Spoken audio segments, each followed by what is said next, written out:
కన్నతల్లి హత్య కేసులో నిందితుడిగా ఉన్న ఓ వ్యక్తి ఒకటి కాదు రెండు కాదు ఏకంగా 11 ఏళ్లు జైల్లో ఉన్నాడు. ఫిబ్రవరి 1, 2013లో తల్లిని హత్య చేశారన్న నేరంపై పోలీసులు అరెస్ట్ చేశారు. దాదాపు 11 ఏళ్ల తర్వాత నిర్దోషిగా విడుదలయ్యాడు.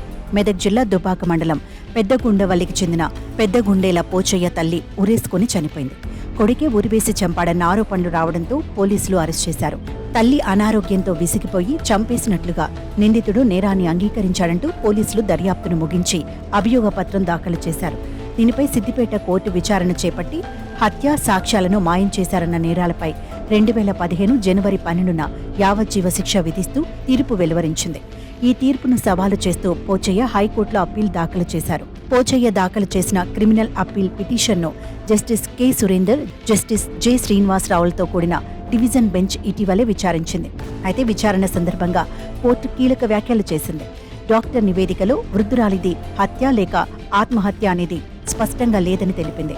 హత్య కారణంగానే వృద్ధురాలు మృతి చెందారని ప్రాసిక్యూషన్ తేల్చాలి. కనీసం ఆధారంగా చూపిన టవల్తో చంపారని కూడా స్పష్టత ఇవ్వలేదు. వైద్యుడు ఖచ్చితంగా చెప్పనప్పుడు ప్రత్యక్ష సాక్షులపై ఆధారపడవచ్చు. కానీ ఈ కేసులో ప్రత్యక్ష సాక్షులు లేరు. సిఆర్పిసి 161 వాంగ్మూలాలు, నేరాంగీకార వాంగ్మూలం ఆధారంగా కింది కోర్టు శిక్ష విధించింది.